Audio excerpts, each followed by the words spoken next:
Well, hello, everybody. Welcome to First Friday. So glad to have you all here with us today. My name is Carol Easterly, and I'm one of the museum program coordinators here at the Kentucky Historical Society in Frankfort. I think we'll probably have some folks continue to trickle in here, so excuse me if I have to pause for a moment and let somebody else in to our Zoom room here. But again, thank you for being here with us today. Always glad to see everybody. Just a few reminders before we get started with our program. As always, just remember to keep your microphone muted throughout the program so we don't have any audio interruptions. You're welcome to keep your camera turned on if you'd like. It's nice to see your smiling face. Of course, just remember we always want to treat the presenter, the host, and all other guests with respect throughout the program. If you do have questions that you think of during the program, please feel free to go ahead and put those into the chat box. That's the little conversation bubble icon down at the bottom of your screen. And we will save those for the end of the program, but please do feel free to go ahead and put those in the chat at any time. Want you to be aware of a few things coming up here at KHS. If you haven't already seen it, new episodes of our Kentucky Ancestors program are airing throughout the Commonwealth right now. If you take a look at our website, history.ky.gov, you can see what local stations it's going to be airing on. It's also, episodes will be available on the KHS YouTube channel. So if you have not already, do subscribe so that you can get notified when new episodes are posted. And summer camp, it's coming. It takes over our lives here at the History Center during the summertime, but registration is open. We love hanging out with little ones. So if you have kiddos yourself or know of somebody who is looking for something fun and educational for their kids to be doing this summer, definitely direct them our way. Registration is open on our website. Again, that's history.ky.gov. We've got some fun stuff planned. For the grown-ups this summer, back by popular demand, we will be doing our history pub crawl in Frankfort. Again, this summer it's called Tipsy Town Tales.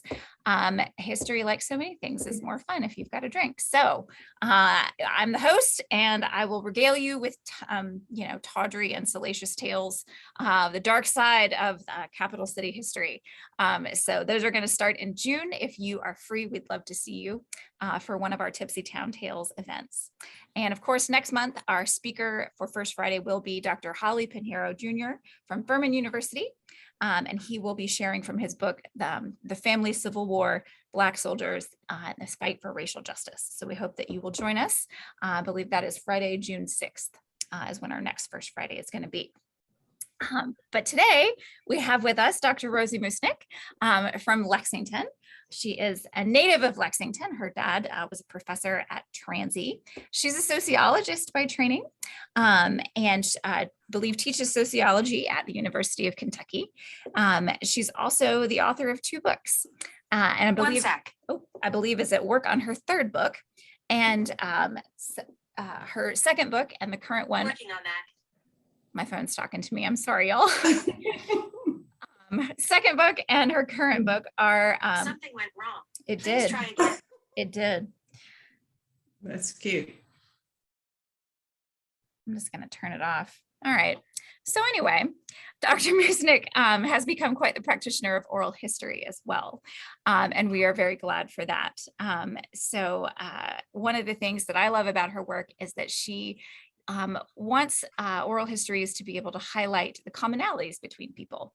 And so that's what she's done in the book that we're going to hear about today, Arab and Jewish Women of Kentucky, Stories of Accommodation and Audacity. So if you'll take it away, Dr. Moosnick, welcome. Thank you. Can you all hear me and everything? Yes. I think I'm in Zoom PTSD, so I'm trying to still manage it. But thank you, Carol, and thank you for the Historical Society for hosting me, and thank you to all of you who are taking your lunch hour on this Friday to listen to me. So I don't know where you got all that info about me. I'm pleasantly surprised, but I was going to start and tell you all just a little more. As Carol said, I'm a sociologist. In some ways, I say that I'm a recovered sociologist because, and I've always done qualitative research, which basically means I've always done in-person interviews as opposed to doing survey data or even mixing it with survey data.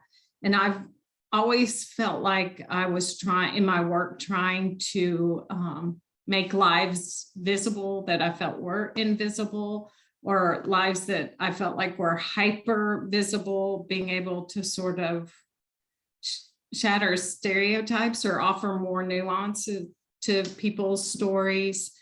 And more lately, I've worked on this piece of trying to bridge divides between populations. So in the past, I've done work on, some of you, I see Terry's name in there, you're from Lexington, but some of you may remember in the early 90s when Tony Sullivan was shot by police in Lexington. He was a Black teenager. I was doing work on Black activists in Lexington and their relationship with UK at that time, which was pretty horrific. In the mid 90s, I did oral histories with women on public assistance, which at that time it was when there was welfare reform. And I did work on white women who adopt children of another race and nationality. And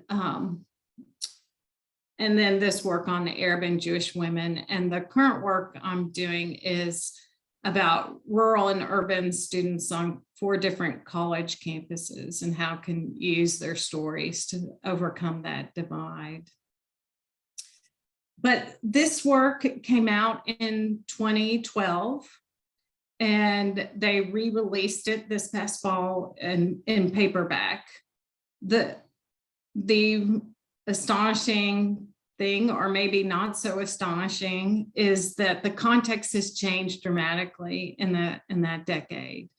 So when it came out in 2012, my motivation really was to bring attention to minorities in Kentucky. I don't know about, you know, if the rest of you are native Kentuckians, but sometimes you get a little sick of being defensive about Kentucky when you go to the Northeast or go anywhere else that, you know, yes, Jews actually live in Kentucky, minorities actually live in Kentucky. And so part of my motivation was that, and wanting to bring light to stories that are unexpected. My other motivation was really nostalgic. I wrote it at a time where I had just lost both my parents. I, lost my aunt and uncle, and I wanted to honor my elders basically and their stories. So there was a lot of nostalgia there. In those intervening years, so the Anti-Defamation League, just came out with their 2021 numbers, which show, the number of anti-Semitic incidents. And they've been following anti-Semitic incidents since the 1970s. And this is their worst year on record. So there were 17, I believe, incidents this past year, which included harassment, so people yelling at Jews, assault, and vandalism. So there's also been a rise in anti-Muslim sentiment. It is not as high as the anti-Jewish anti-Semitism. So we're in a unique moment, or hopefully it's a unique moment, of this really rise in anti-Semitism. And what the Anti-Defamation League says is, whenever anything is happening in the Middle East, so anything happening with Israel and Palestine, you see a rise in anti-Semitic acts. So that has changed. And I guess I would say that one thing really nice that has come out of this current context is that you see a lot more Jews and Muslims working together to confront hatred. So In 2015, there was an incident, vandalism at the mosque in Louisville, and the Jewish community came out for the Muslim community at that time. Even here in Lexington, there was a forum when the Tree of Life murders took place and the Muslim community came out. There are organizations now, one that we started a chapter here in Lexington. It's not active right now. The Sisters of Salam and Shalom, that is a national organization with local chapters of Muslim and Jewish women. So that is new compared to when my book came out. That is this collaboration in the face of hatred, which is a really lovely thing, I would say, that came out of it. The other context I would, before getting into the stories themselves, that I would talk about is that we're really talking about a small population. As much as I, counter stereotypes that Arabs and Jews live in Kentucky, the population is really small. What I was looking at, I was trying to look at more current stats. In 2020, there were 12,500 Jews in Kentucky. So that's self-identified Jews. In terms of Muslim, what I've read is that there are 256 Muslims for every 100,000 per 100,000 population in Kentucky. So we're talking less than 1% of Kentucky's population here in Kentucky. So, as I said, this work started in my own family story. And what I've tried to do is, as I said, move away from this sociological approach where you need larger sample size, you need a control group, and move into this world of oral history where you're about the stories and the narrative. So in this work, what I did was, it's just 10 women, and it's really their families too. So 5 of the women are Jewish and 5 are Arab, 3 are Arab Christians, and 2 are Arab Muslims. And it started in my family story. Let's see, where's the share screen? Is it up there? It's not. I think it's down at the very bottom of the screen, or at least it's for me. Okay, let's see. Got it. There it is. So it started, and let me, it started at Trancy. So my Jewish father, who grew up in Versailles, Kentucky, with a Lithuanian father and a mother who was originally from New York. And my father taught at Trancy, and one member after another of the ACKALL family was coming through Trancy, and they were Christian Palestinian. And Mary, this is Mary ACKALL. Actually, she's sitting in my kitchen, which I am sitting in the exact same place at this very moment when Sarah Jen Sanders took this beautiful photo. But so Mary was a student of my father's. She's now in her late 80s. She lives in Haifa, Israel, was born in Jerusalem, grew up in Lexington. Her father, Sido Musa ACKALL, Sido is Arabic for grandfather. Our families meshed into this lifelong friendship to this day. And Mary would come to our house when she was always maneuvering between Israel, Palestine, and Kentucky. And when she was in town, she would come to our Passover Seders. And a story I like to tell is that she came one time to a Passover Seder, and my aunt, a great aunt of mine, was visiting from New York, and they were talking about London, England. And my aunt from New York said, the only thing wrong with London is there are too many Arabs.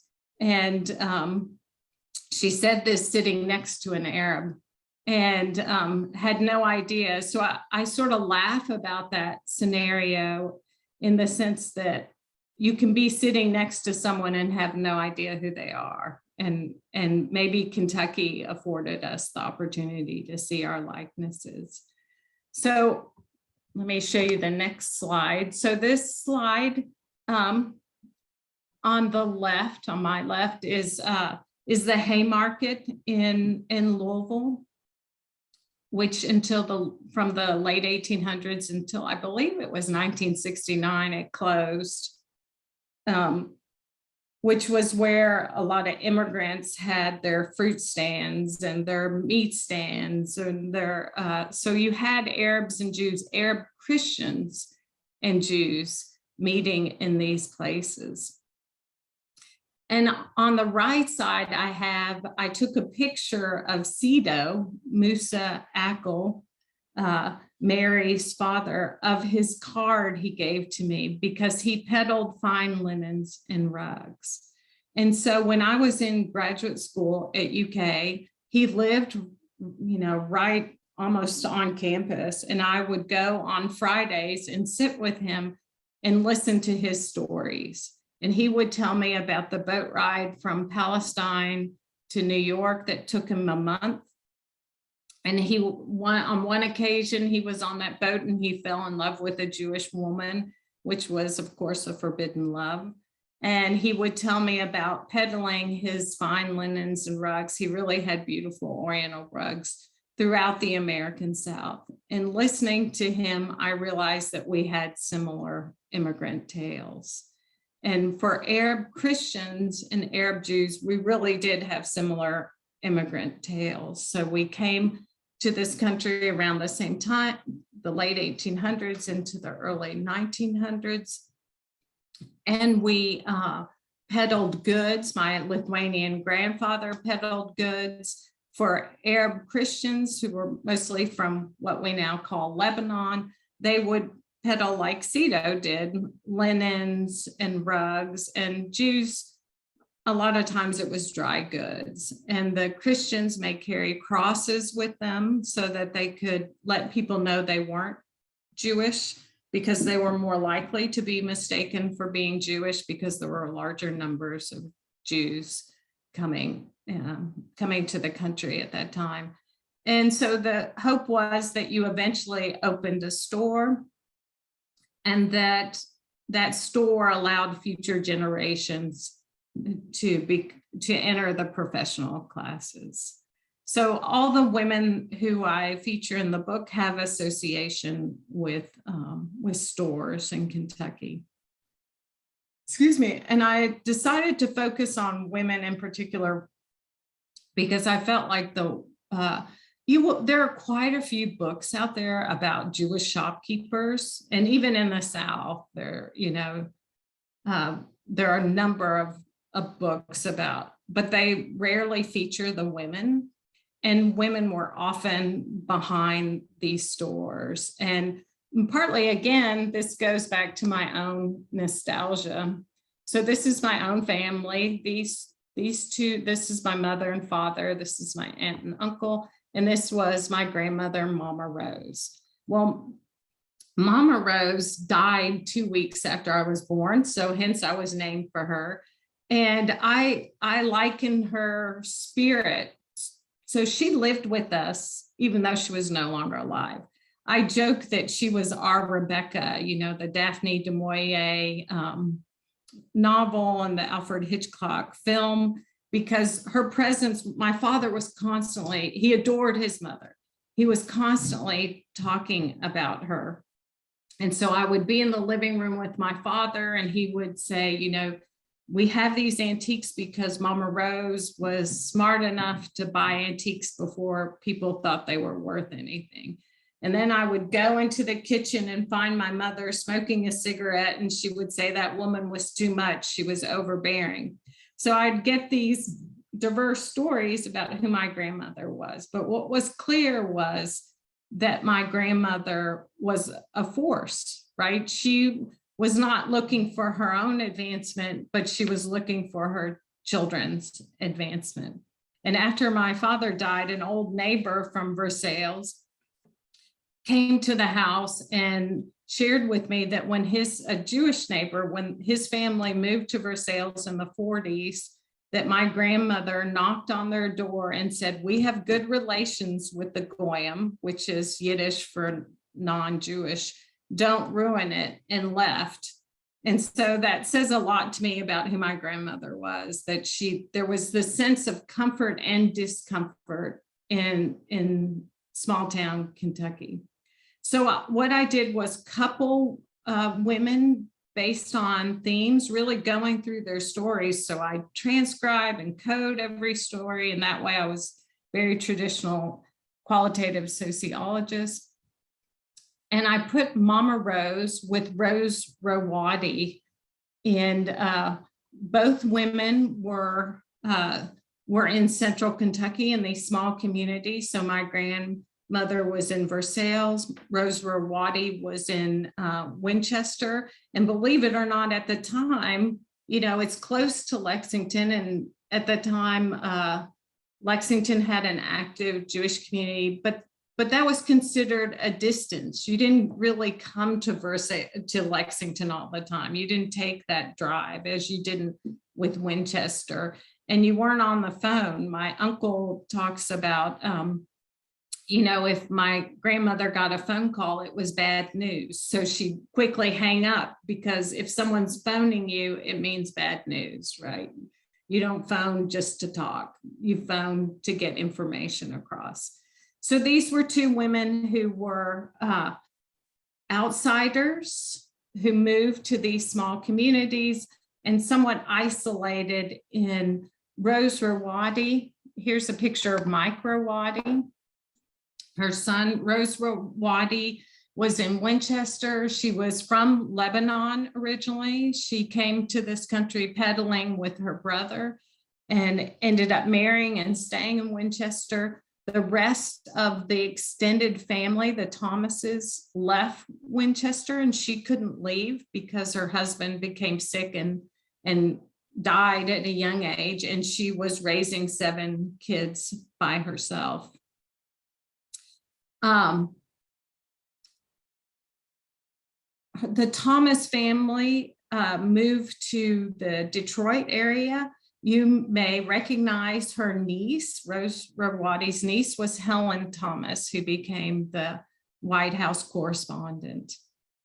So the weird thing that I did, which, several people would frown upon, for me, it's interesting in how memory is relayed. So these women were no longer living while I'm featuring them. I relied on their sons to tell their stories. And my uncle was in his 90s when I'm interviewing him. And Mike ROWADY is, they're both gone now, my uncle and Mike ROWADY. And Mike ROWADY was close to 90 when I was interviewing him about his mother. And the interesting thing, or maybe not so interesting, maybe it's expected, is that these men were really offered sort of glowing portrayals of their mothers. They're 90-something-year-old men, and they love their mothers, and Mike in particular was in awe of his mother, that here they had a fruit stand, as he would say, not a very nice fruit stand in Winchester. And she worked that, and she raised these 7 kids. And here's a quote of Mike's talking about his mother. He said, "There was something about her. I never saw anybody. She was solid steel. She had no conception of fear. Now, if anybody came up that challenged us children, they had to deal with her. Fearless and unyielding and powerful woman. And you never knew it, except people who knew her knew it." The other thing about these women and raising their children, and my uncle and Mike ROWADY talking, is that this was the 1920s. My family came to Versailles from Poughkeepsie, New York. My grandmother from New York, as I said, my grandfather from Lithuania in 1924. They went to Nicholasville first because my grandfather had a cousin there. And the Klan had a cross burning when they first arrived, not because Jews were coming in town, just in a regular, as a regular activity. So they were raising children in the context of the a heightened wave of the Klan. And as 90-year-old men, they're talking about that in their lives, that they're reflecting on their childhood. And both of these men became successful professional men. Mike ROWADY had a successful law career, and my uncle had a successful medical career. But they didn't talk about that. They talked about what they went through as children. And so here's my uncle talking about moving from Poughkeepsie to Kentucky. And he said, the first day I went to school, we got out at like 10 o'clock for recess. And on the playground, all these kids started taunting me, calling me a dirty Jew and Christ killer. I'm sorry. I didn't know what they were talking about, because coming from Poughkeepsie, I'd never heard of anything like that. I didn't know what they were talking about, really. And my uncle, as I said, a 90-something-year-old man, talked about having a playmate and went on a play date in Versailles and seeing KKK sort of etched into the wall in the home he was at, and how he knew he couldn't go back to that home. And so there's this weird dichotomy in both family stories of doing well and flourishing in a place, but also having an element of fear in that place as well. And Mike reflected on being called a garlic eater when he was growing up. And he talked about a teacher he had, a chemistry teacher, who publicly humiliated him. And this is what Mike had to say. I had a chemistry course, nice man, popular. There was a 5-day test. I didn't think anything about it. It was an easy course for me. On the 4th day, he announced to the class that I had led the class for 3 straight days. And he knew I wasn't that smart. He knew that I was cheating. So Mike had remembered from being a young boy of being publicly called out for cheating when he wasn't cheating. I'd say in 2010, maybe it was around then, I was in Winchester having lunch with Mike ROWADY and Sylvia Green. Sylvia Green was a Holocaust survivor. She also has since died, who lived in Winchester. And I knew both of them well enough to know that that they had not always felt fully comfortable in Winchester, even though deeply ingrained in Winchester. So we're having lunch and a woman comes up to us who's clearly not Arab or Jewish. And she says to Mrs. Green, Mrs. Green, have you gone? I just came back from DC and I went to the Holocaust Museum. Have you been there? And she said, no, honey, I lived it. I don't need to go to the museum. And then she turns to Mike and she says, Mike, I'm so-and-so. Do you remember my father? He was so-and-so. And Mike said, of course I remember your father. My mother always recognized his shoes in Klan parades. So you had this really incredible moment at lunch, which I often recount, because to me, these are people who held knowledge that once they became sort of respected elder citizens, they share that knowledge with someone who didn't hold that same knowledge. And what he's imparting to me is his mother, and how here is a woman who's determined that her kids excel, but she's also fearful and aware that she's noticing someone's shoes who's in the Ku Klux Klan. And here, which, you can't see very well, but this is a photo of a newspaper clipping from Winchester. This is Mike with his mother, And she's getting an award from the Daughters of the American Revolution chapter there for her contribution to the community, and it's in 1969. So I thought that was an interesting contrast. The other coupling, the next coupling of women I'm going to share with you are Howard is the nephew of Sarah and Frances Myers, who were Jewish women in Hopkinsville, Kentucky. And I coupled them with Teresa Isaac, who Teresa is still living, and many of you may know her. She was mayor of Lexington in 2006.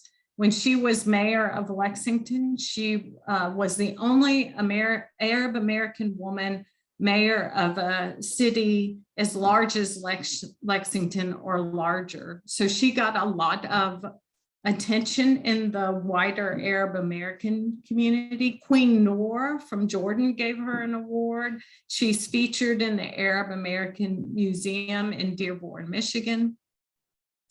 And I couple these together, even though Sarah and Frances are long gone and Howard narrates their story, is because they, unlike Rose and Rose, who came from central Kentucky, they were in more rural, remote communities. So as I said, the Myers sisters were in Hopkinsville. Teresa's family eventually settled in Lexington, but they were in Cumberland in eastern Kentucky. And their businesses were like showpieces. They were elegant affairs. So for my family had a clothing store, dry goods. My father wanted to keep the business going, and his family told him, no, you're going to be a professional, right? These businesses, and Mike didn't emulate his family businesses. They were businesses to establish and then let go.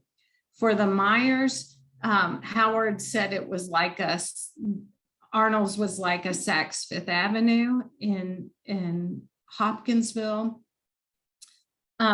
Here's Howard sitting in, and this is a portrait of Sarah Myers. So Sarah and Frances, this is Sarah in the store with hats. Sarah and Frances had this women's clothing store, and they would say to Howard that, don't bury me in Hopkinsville. I don't want to die in Hopkinsville. There was this sense of belonging elsewhere, and that elsewhere was New York City. And so they would go to New York several times a year. They fly first class. They stay at the Algonquin Hotel.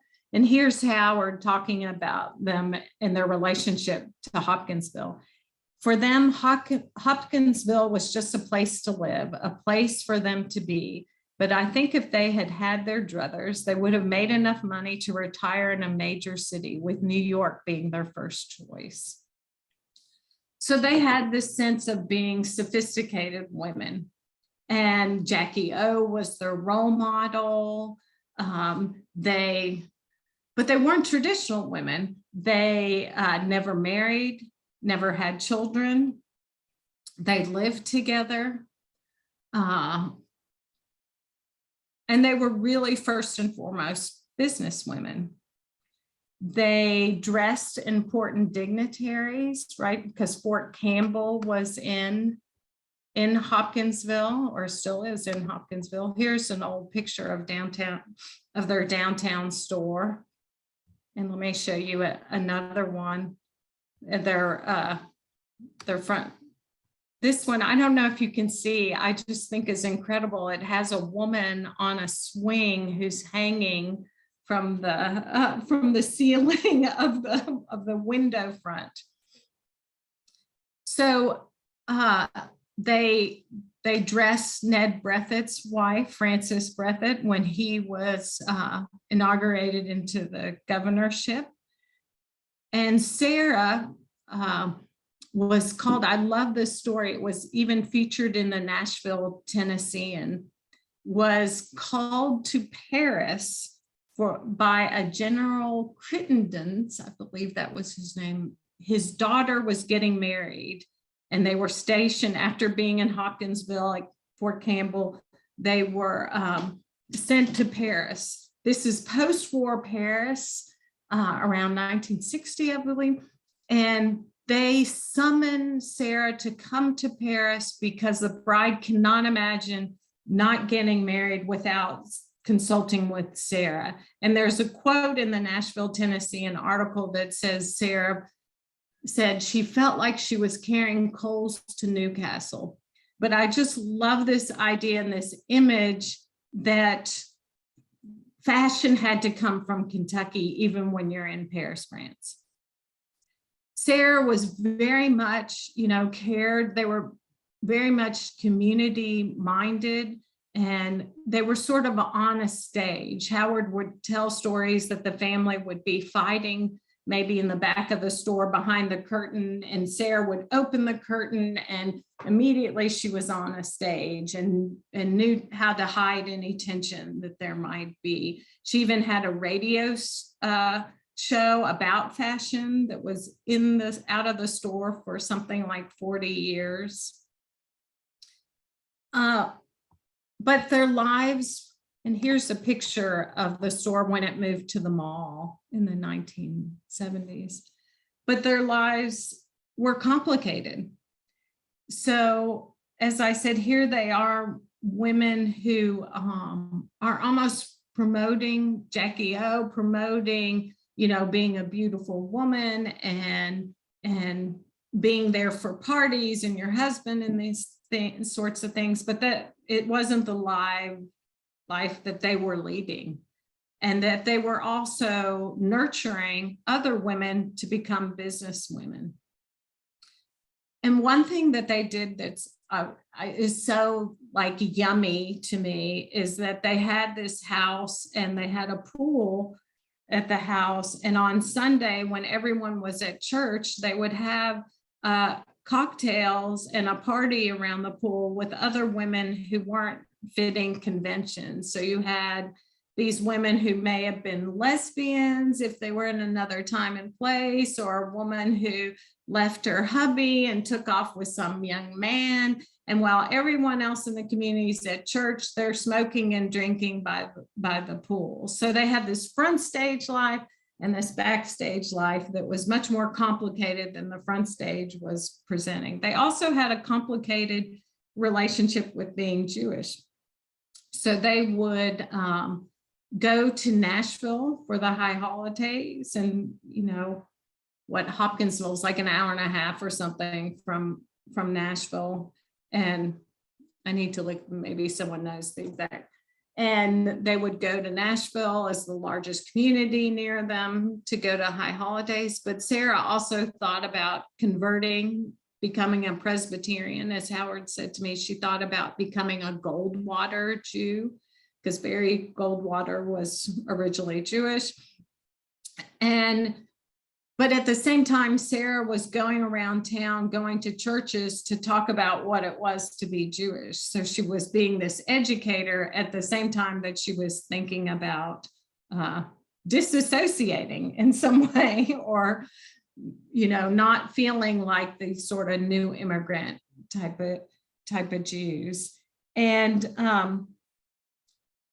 they also had complicated finances. Howard says that they were projecting wealth, as a lot of these stores do, these high-end stores, but weren't enjoying it until they moved to the mall in the 1970s. And there were also complicated sort of emotional difficulties in the family.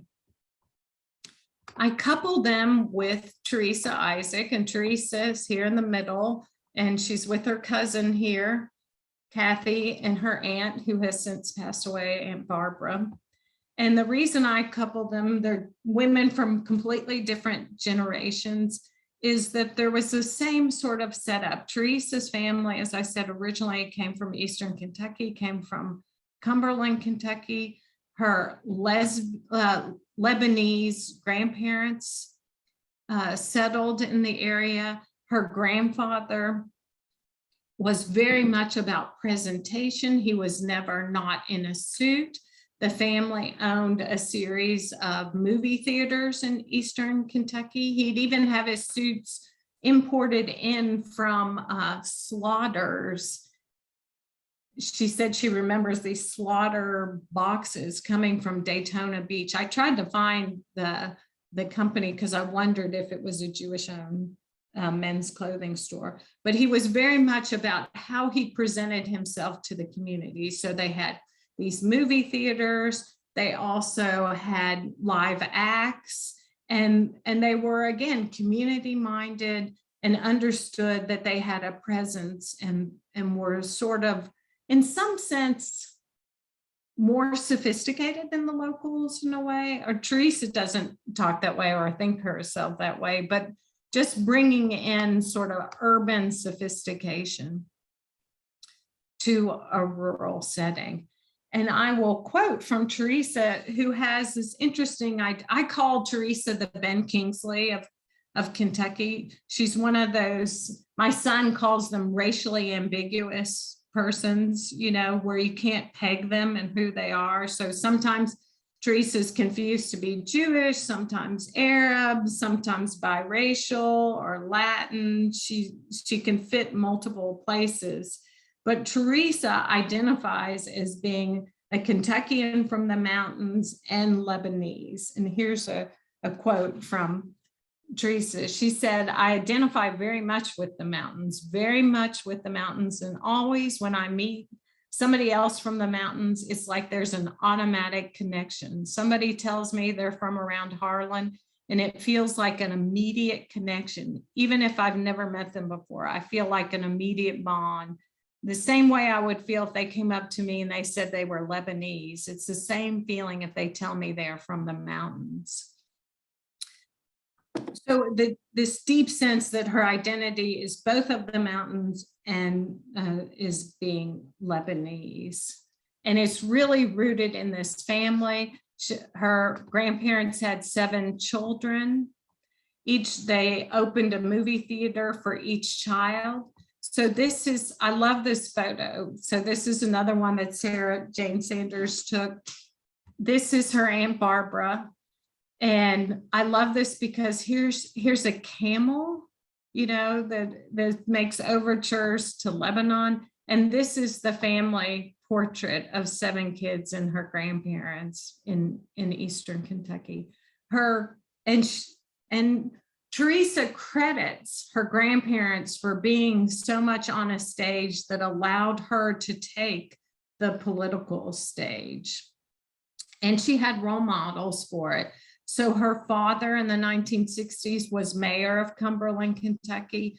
And one of the Dawhares was mayor, I believe it was of Hazard at the same time. So you had 2 Arab American, first generation Arab men, Arab American men, mayors of 2 different Eastern Kentucky communities in the 1960s.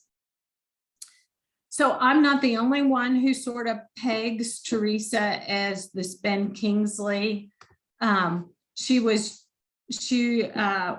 for the State Department for some time and monitoring elections. She went to Uganda, she went to Pakistan, and she monitored the first elections in Palestine.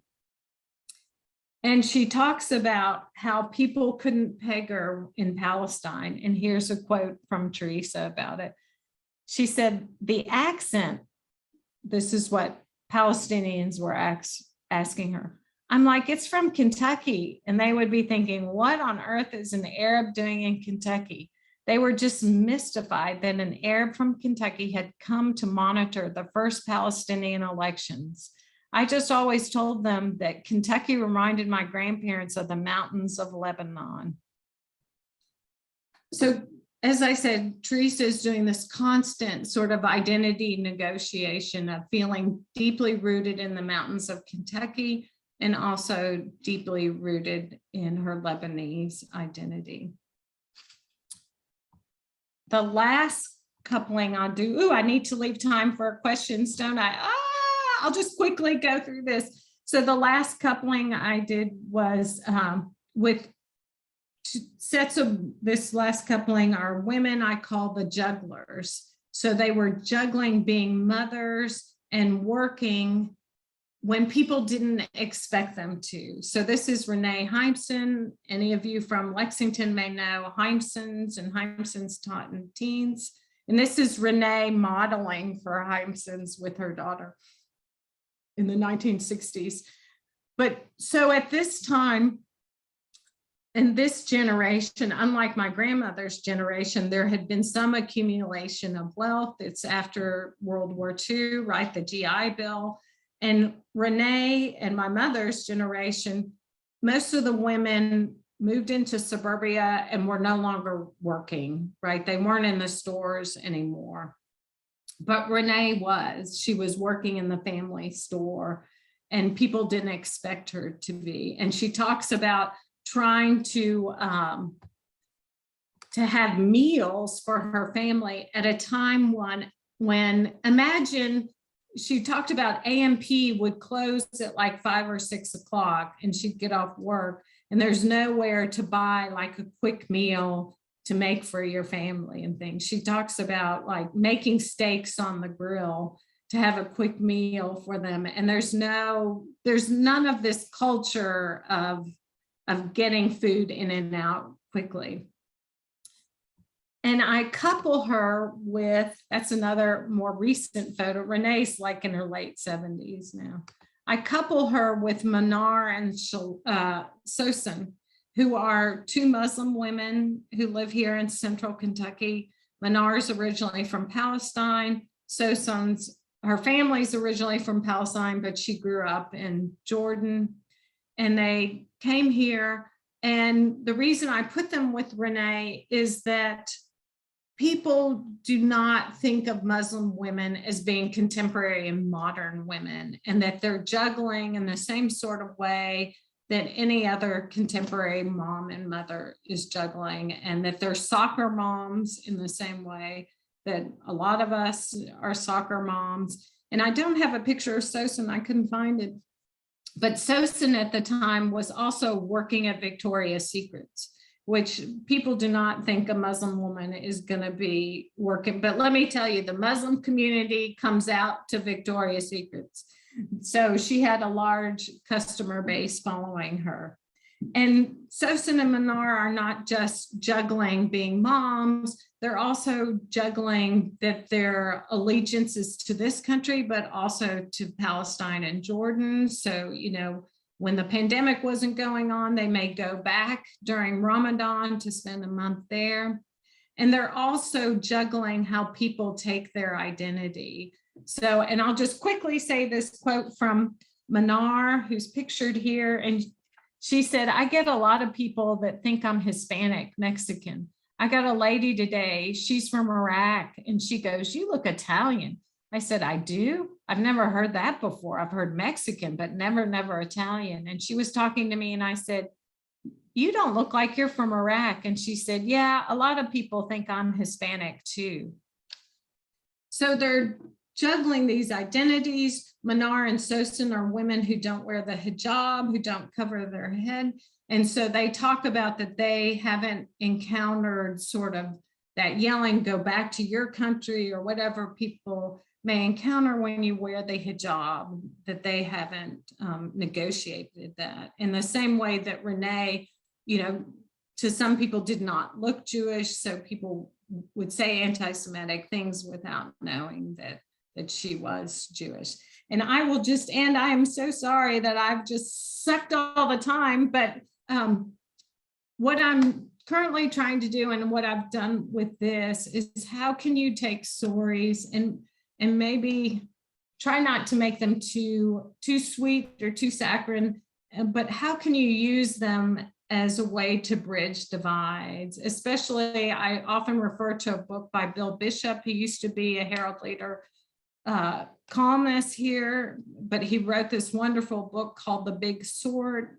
It came out in 2008 about how we've sorted ourselves even more. You know, you go to the grocery store or church or wherever based on your political orientations, and we're less and less with people who aren't like us. And how can stories sort of intervene in that trend that's already, as we all know, really taken hold. So thank you all for listening, and I'm here for your questions. Thank you. Thank you so much. I see Terry applauding there. Thank you, Terry. Well, thank you, Terry. That I appreciate that so much. And oh, and there's Mary giving some applause as well. Thank you. So I appreciate the motivation there behind your work of trying to help highlight similarities and across perceived divides. Can you talk a little bit about, just kind of tell us briefly about the book that you're working on now? Thank you for asking. Yes, everybody wants to talk about their work. So yes, so so this work came because in 2016, I was the faculty director of a living and learning community at UK called Let's Engage, that it no longer exists, but it would get students out into Lexington to work in social justice. And we were doing work at William Wells Brown, which is a Black and Brown school about African-American history in the horse industry. And 2016, Trump wins, and a week later, there's racial hate speech on the Let's Engage floor. And the Black and Brown students from urban areas accuse the white rural Kentucky students of putting it up there. And Res Life had an evening session that was horribly tense. The Black and Brown students were rightfully angry and fearful, and the white rural kids were on the floor cowering. And I left that session thinking that both sets of students were suffering. And so after that, I raised funds. I had 12 interns, and we interviewed rural and urban students at UK, at West Virginia, Mississippi, and Florida. And so since 2016, that's what I've been working on. It's been really powerful work, and work about students who are going hungry, or and also how much rural and urban students have in common, especially when they find themselves on a college campus. So I hope I answered your question. Thank you. I appreciate that. And we will look forward to seeing that when it comes out. So how many interviews would you say were conducted for that project? You know, I need to sit down and count them. It's over 60. I'd say it's probably 75 even, or something. Well, I think our group is small enough today. If anybody would like to unmute to ask a question, you're welcome to do so. Or please feel free to put anything in the chat. Let's see here. Sure, get that up there. All right.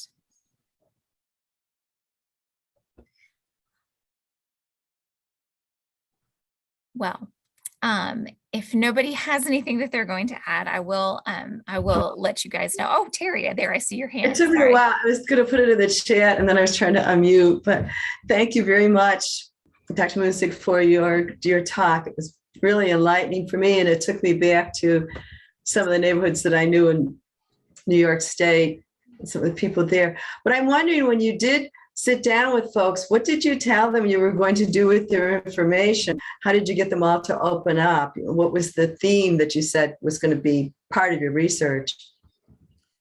Well, I was honest with them and said, you know, this is really comes out of nostalgia, and I want people to know that Arabs and Jews live here in Lexington. So for the Jews, a lot of them I knew, so it wasn't, you know, anything to get them to open up.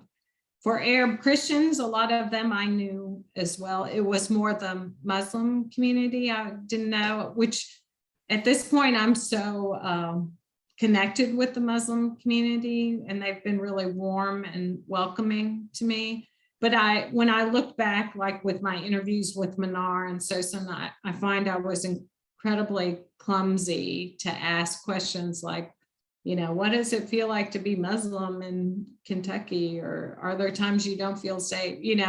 I think I was really clumsy with them, to be honest with you. But I was completely straightforward about my motivation and what I was doing.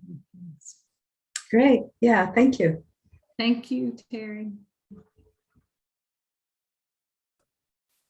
I also wanted to just mention, for those that might not be aware, Rosie had a picture up earlier of Howard Sable Myers, who is the nephew of Sarah and Francis Myers that ran Arnold's in Hopkinsville.